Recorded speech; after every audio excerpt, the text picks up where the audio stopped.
This is the best feeling on the kick serve. The racket accelerates without strain. The strings bite into the ball, and when you get it just right, you know that return is gonna float back. And it's all because of that last second whip, that release, that creates a monster kick that's just too massive to handle. This is what you get when you unlock the perfect wrist action on your kick serve. And if you're like, Day-Day, a kick serve that feels effortless, that feels good, and it goes in? What's that? I want you to lock in so that you could repeat it every time. Now, everything with the wrist starts before we even execute the swing. If your wrist isn't set up in the right way before you start accelerating, then you've already failed from the start. Some players keep their wrist neutral throughout the entire backswing, while others start with their racket a little bit more open to the net through supination. Now, no matter what backswing you go with, you want to end up in the same neutral wrist position with your wrist relatively relaxed. I see a lot of players who come to me with their wrists too curled or laid back or very tense, like they're squeezing the life out of the grip. This ends up killing your ability to naturally drop the racket in this critical right to left swing path. And no racket drop equals no release. Other players start with their wrist in flexion, and this gives the illusion that you're in the correct trophy pose because look, my arm is pulled up and back. But if you actually take a look at the forearm and shoulder position, I'm actually already in external shoulder rotation. And with this position, we're missing the critical internal shoulder rotation that we need to get to build up a lot of racketed speed later in the shot. Now, here's a simple way to fix both problems. One, think about putting your hand near your ear. And two, think about turning your hand toward your ear. And with this, your forearm is a bit more supinated, as you can see here, with the racket pointing to the net. And this actually allows for a very smooth racket drop, where along with a bit of wrist extension, you're getting a little bit of radial deviation as well. Think of it as a flexion toward the thumb side, which should allow you to reverse that motion later in the upward swing and release. So to feel this racket flipping action for yourself, I want you guys to grab your rackets and try this with me. First, stand about 1 foot away from the fence with your racket tip touching the fence. Number 2, get your arm into the pre-throw position and drive your racket tip down and to the left using external shoulder rotation. Number 3, add hip rotation and the racket tip should touch the fence. This is the racket drop action for the first serve. Now on the second serve, because you're keeping the body more closed, the racket tip won't quite flip as far to the right.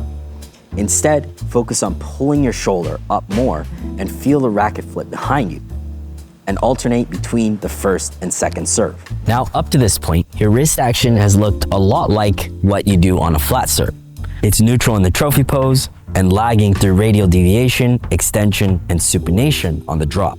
But the contact point is where things start to change a bit. On the kick serve, the contact point is slightly over to the left and a few inches lower than your flat serve. Now, if you remember from our perfect first serve contact video, you'll remember that the contact should be over the hitting shoulder and comfortably extended. On the kick serve, we're gonna change this up a bit. So it's gonna be a little bit over to your left so that it's over your head and a few inches lower than your flat serve. What this means is your racket is going to be a little bit more horizontal or tilted to the left, and it's gonna take your wrist in a bit more of a neutral position rather than slightly ulnar deviated, which ultimately allows you to get that nice release up and out on the ball, creating that brush effect. Now, this contact point is one of the most critical aspects to get down on your kick, but it's also the most misunderstood. And I can see why. It's so unintuitive. I still remember when I was developing my kick serve.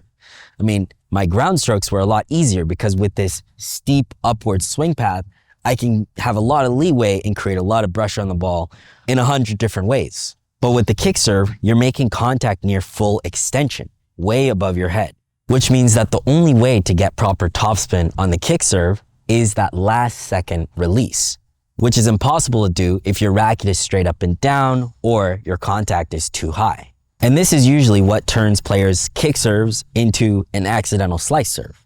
Now, here's a quick tip that'll help you actually dial this in. On the first serve, you want to release as high as possible, reaching into a full extension.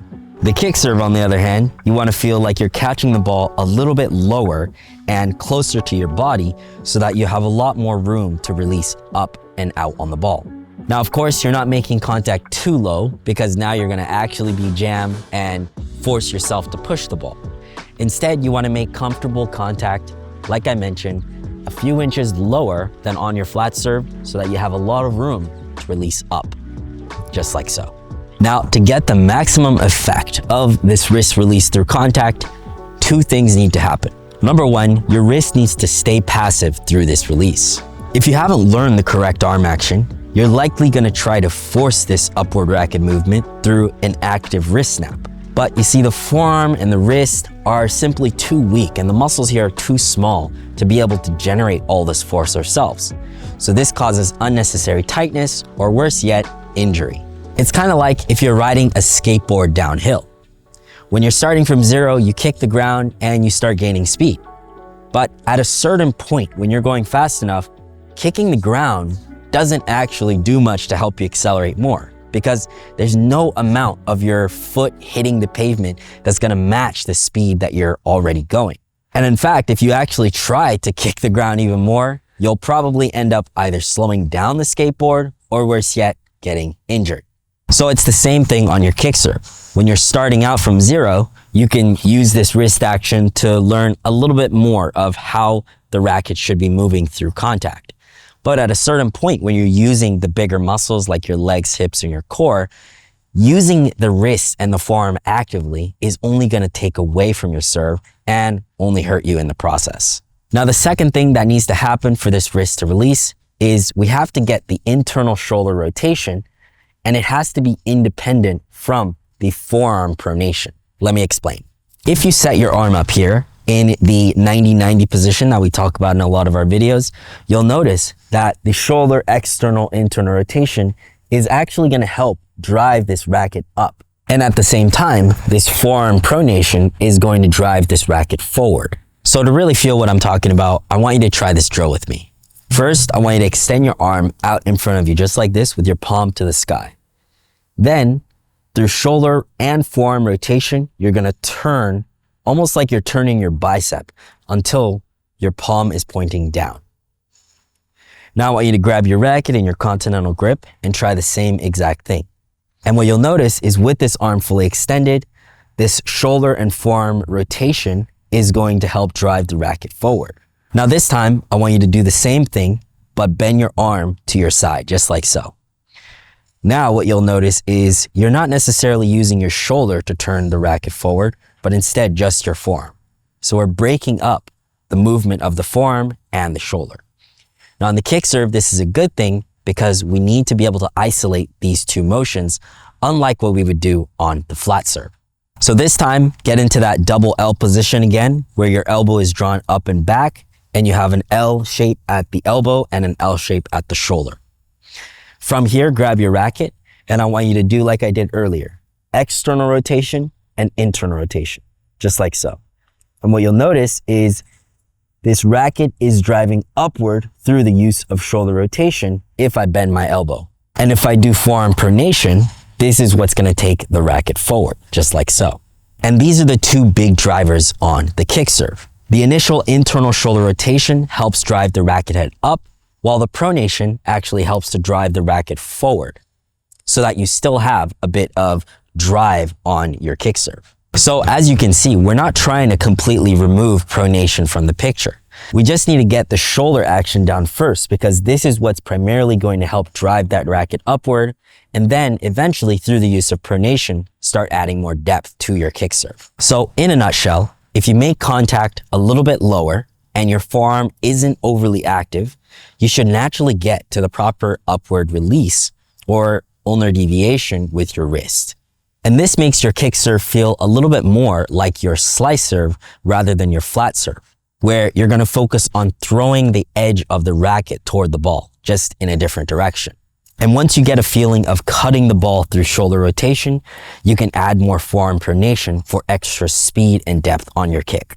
Now this can also help you with variation and placement as well. Depending on if you're going for a topspin slice or a wide kick, you can actually vary up the amount and timing of pronation that you use. Now, as you start getting that upward release through contact, your serve will start to feel more and more like a whip. But as the saying goes, what goes up must come down. On the serve, whatever you accelerate needs to decelerate. You see, without the proper deceleration on the kick serve, your wrist is going to continue this ulnar deviation motion. And this stretches it past its comfortable range of motion. If you think releasing up toward the pinky, it's only so far you can go before you start to feel a strain in your wrist. Now, I want to stop any potential injury before it can come up. So we'll talk about exactly how to alleviate that potential stress on your wrist through the use of deceleration. A good follow-through allows the racket to decelerate gradually while keeping your joints in a comfortable position. And there's a few key points that you can take away from a lot of the best servers that you can apply into your own game. The first is the use of internal shoulder rotation. After contact, the shoulder keeps rotating internally, and that energy naturally pulls the forearm into pronation. This combination helps the racket trace a circular path, allowing the speed to bleed off gradually instead of stopping abruptly. And the second thing that'll help is as your wrist is releasing into ulnar deviation, you should also naturally release into wrist flexion as well. This happens after the wrist has released into full ulnar deviation through contact, and just like the pronation and shoulder rotation, this wrist flexion helps to get you a more smooth and circular follow-through, which of course helps to reduce a lot of stress on this particularly vulnerable part of your wrist. Now, if you're serious about developing your kick serve into a weapon, one that jumps above your opponent's shoulders and handcuffs them to the back fence, and one they fear, then check out our brand new course, The Confident Kick Serve. This is the last course you'll ever need to stop double faulting and start hitting the heaviest kick serves of your life in just 8 weeks of training. So go check it out. It's up here or in the first link in the description below, and enjoy all of the one-of-a-kind drills and instructions just like you see on our channel. And as always, athletes, until next time, go out and train hard. I'll see you in the next video.